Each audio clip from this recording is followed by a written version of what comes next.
This is something I teach, and I think it's, just for people who are getting clean. 2 ideas that I think can be helpful. One of them is surrender. First thing I say when I'm teaching about surrender is I say, listen, you're not surrendering to God. You're surrendering to the unknown. If you knew you were surrendering to God, you had no problem with it.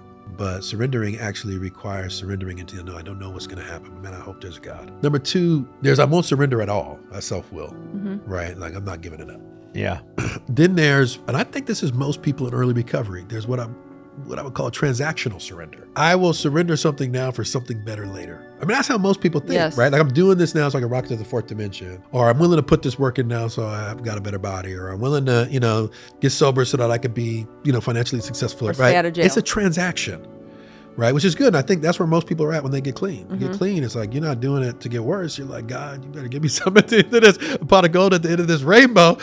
And then there's an unconditional surrender. That's the deep one. In my soul, I know there's still transactional surrender in there, right? But I'm just working for the unconditional surrender. It doesn't matter, right? That's Jesus. That's Gandhi. That's these guys. It's not about me. It's not about what happens. It's about the depth of surrender to God. And I think people in recovery need to remember that. The point of surrender is unconditional. Is what does it mean to just surrender to the will of God, to surrender to the will of God?